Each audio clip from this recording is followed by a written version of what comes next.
Hi, this is Anna Robinson with the Elliott High Network. Today we are broadcasting live from the White House in Washington, D.C., covering an exclusive interview with the White House Press Secretary, John Earnest. I am currently within the White House Press Camp, aka Pebble Beach or Stonehenge, located just outside the West Wing lobby in the press briefing room. Network and affiliate television correspondents use this area, which provides an ideal backdrop for stand-ups, while they report on the White House. However, due to its constant use over the years, the spot was often muddy, and it became increasingly more difficult to maintain the grass on this part of the lawn. In 1998, the White House installed honeycomb grading and gravel to create Pebble Beach. In 2008, Stonehenge was emerged as another nickname for the spot when the area was paved over with concrete. I'm so excited to cover an interview that takes place in the home of the first family. Over the last 4 years, Elliott High Network has been on a mission to interview President Obama before he leaves office. Let's go inside to check out the White House briefing room and our special guests. Stay tuned.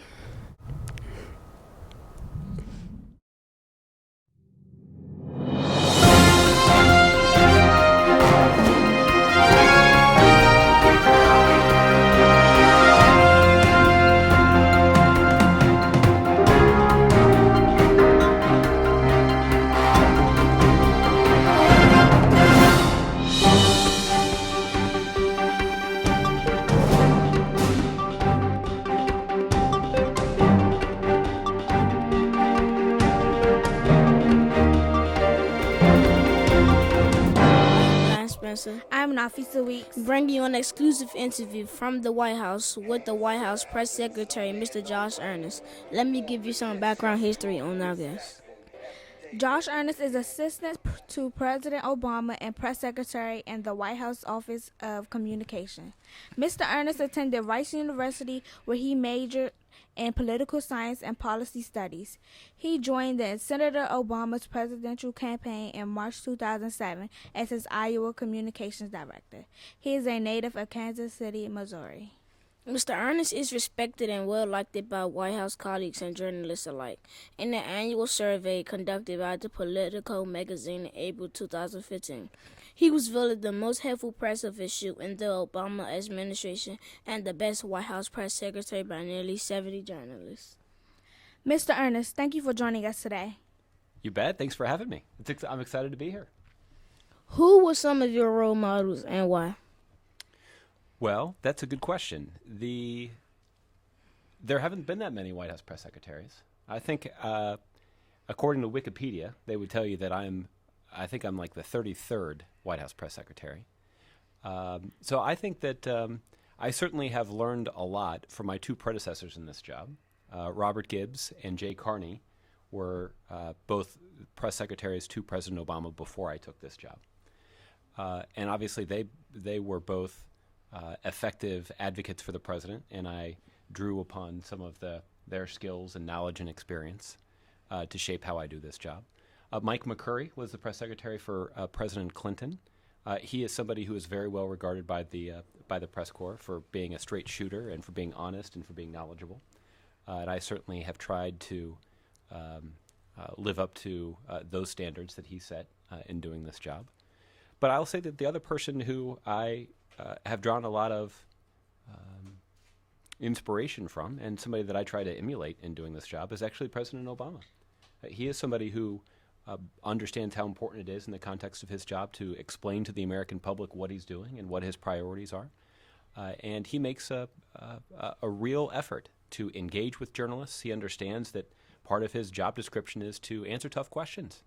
And he tries to do that honestly and forthrightly, and he understands that he's got a responsibility to help people understand what he's thinking. And so I try to adopt that approach when I'm answering questions up there, too. You have extensive experience taking questions from major media outlets. What format do you follow in order to ensure a proper response? What format do I follow in terms of the way that I structure my answer? Mm-hmm. Well, the thing that I try to keep in mind is that I'm going to be most effective in answering that question if I can use facts to support my position. Mm-hmm. So sometimes there's a tendency when people are answering questions to just rely on, rhetoric and clever phrases, and sometimes that can be helpful in getting your point across. But if the basis of your answer is really rooted in facts that then that can help people understand exactly what your position is and exactly what your answer is. Sometimes that can even take the form of providing a specific example. So if I can think of colorful examples or previous examples that illustrate our argument, then I'll try to do that. So you guys just sat through the briefing where I spent a lot of time talking about the Supreme Court. And there's a debate right now in Congress about whether or not Republicans will even give the president's nominee to the Supreme Court a hearing, because they believe that they want to hold off for a year and let the next president choose who should fill the Supreme Court. And we've got a whole bunch of reasons why we don't think that's fair, and why President Obama was elected president for a 4-year term and should be able to appoint a nominee to fill a vacancy. But the example that we've often used is the last time that Congress voted in an election year to appoint someone to the Supreme Court was in 1988, and it was a Republican president and a Democratic Senate, and the Democratic Senate worked with Republicans to confirm that nominee. So we can make our answer more convincing and more effective about how Congress should act in 2016 by citing the very specific example of how Congress acted in 1988. In your opinion, how should we prepare for a spontaneous interview? How do you prepare for a spontaneous interview? Yes. Well, in some ways, if it's a spontaneous interview, you may not have time to prepare. But if you're off to go cover an assignment and you're not sure who you're going to get a chance to talk to, I think one of the things that you want to focus on is helping your viewers and your listeners understand the basic facts about what's happened. And so your ability when you're out covering a story to ask a basic question that sort of that gets to the basic facts of what exactly happened and helping people understand exactly what you're covering, that just generally can be a good way to ask questions. So I think what I would do if it's a spontaneous interview and you're not sure what you're going to get, trying to think through in advance as you're approaching the situation to understand the basic facts that you want to pin down. What are the facts that you want to confirm based on somebody who is there? And that's the essence of good journalism, is helping people get a first-hand account of what's happened and why something has happened. That I think is the best way for you to ask questions, frankly, whether they're planned in advance or not. Over the years, you have taken on many leadership roles. What are 3 lessons you have learned along the way? Well, why don't I give you the 3 most important lessons, because I've learned lots of lessons. The first one is to be honest, that that people will respect you for your honesty, even if you're saying something that they might disagree with, even if they think that you're wrong. Being honest is really important, and it says a lot about your character. So being honest would be the first thing. I think the second thing that I have learned is that you can learn a lot of things by making mistakes. And when we make mistakes in life, sometimes we have a tendency to be upset or angry or sad or disappointed, or even sort of get down on ourselves a little bit. And that's a natural reaction. The most important thing, though, is that when we make mistakes, we should examine what happened and try to learn from them. And I've found that many of the best lessons that I have learned have been when I've considered a mistake that I've made and also succeeded in moving past it. And I guess that would be the third thing that I would say, is that when we do make mistakes, it's important to not dwell on them. I have my Kansas City Royals baseball mug in front of me here, and I played baseball a lot when I was growing up, and this is one of the lessons that I actually learned in baseball, and this is a lesson I've learned in my day-to-day job too. If you make a mistake, it's important to quickly get over it, because in baseball, another ground ball is probably coming your way pretty soon. And if you're still thinking about how you missed that last ground ball, you're not going to be prepared to get the next one that's coming up, and your mistake's only going to get worse. So being able to acknowledge mistakes when you've made them, but also to be able to put them behind you so that you can focus on what's coming next, is a really important trait, both frankly, in your personal life, but also in your professional life. If you could select one word that describes your work ethic, what would it be and why? That describes my work ethic? Yes. There are a lot of different ways to answer that question. I think the way that I would answer that question is I would say that I would describe the key to my work ethic being inspiration.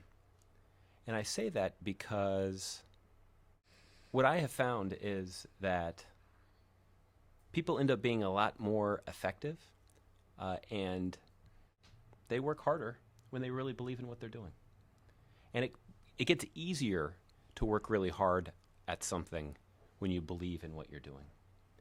And that's why one of the things that I tell people when they're a little older than you are and starting out their careers, many of them I often hear from people who are interested in working in politics. And the thing that I tell them is only work for somebody that you actually believe in. Only somebody that you really feel passionately about, that you believe in what this person's agenda is, that you believe in their values, that you have confidence in their integrity. And that will motivate you to work really hard. But that's also true in your personal life, that when you're that when you're thinking about your family and how you treat your family, that those are people who you're willing to work hard for. Those people that really are willing to do things for you and to be generous and to help you out, those are people that should inspire you to work hard too. And that certainly has been my experience. So that lesson of searching for inspiration is the kind of thing that allows you to work hard and do a good job in your career, but also to work hard for the people that you love. If you click on the website whitehouse.gov, what information can you find on the briefing room web link? Well, I certainly do encourage people to check out whitehouse.gov. There's lots of good information there. One of the things that they have put on the website, there's so much material there that one of the things that they put on the website recently is a search bar. So if there's anything specific that you're looking for at the White House, you can just go right to that search bar and enter it in, and you'll get lots of materials popped up. The briefing room link on the White House website is typically used by reporters, though. We put a lot of transcripts and other formal statements that have been issued by the White House and make them available on the White House. In addition to that, we always email them out to our list of reporters. Sometimes there are reporters who aren't on our list, or there are reporters who don't remember getting that, and they can know that that information is available to them whenever they want it at whitehouse.gov. Do you have any final thoughts for the students at Elliott High? Well, I think I would just close by saying that I'm really impressed by all of the work that you guys do. Being a journalist is hard work. There are plenty of reporters who are in the White House briefing room today who would tell you how hard that is. And you certainly are fortunate to have a teacher and a principal who really support you in this endeavor. But you're learning a lot of really important skills here. And I don't know if you're going to go on to be a journalist, either a newspaper reporter or a television journalist. Both of you look like you could be television journalists. It helps to be good looking like you guys are. But you're learning some really good skills about how to effectively communicate, about how to process information, and the kinds of skills that you're going to learn to write good questions, to listen to people's answers. Those are the kinds of skills that are going to serve you well even if you don't choose to become a journalist. But you guys are learning some really good skills, and I know that you're working hard to do it, and we're really impressed by your work, and I appreciate you giving me the opportunity to appear on your show. Mr. Earnest, thank you for giving the Elliott High Network an exclusive interview at the White House. My pleasure. I really enjoyed it. The pleasure was all mine. This broadcast has been brought to you by Elliott High TV on Ustream and the District Knowledge Network. Have a great day.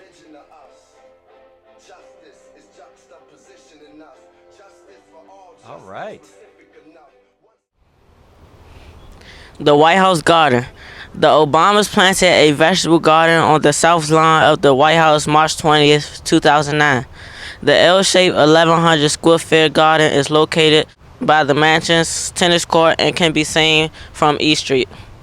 The plot provides more than 55 varieties of vegetables along with fruits that are incorporated into meals made for the Obama family as well as for invited guests. Another portion of the vegetables are donated to the local soup kitchen and the food bank organization.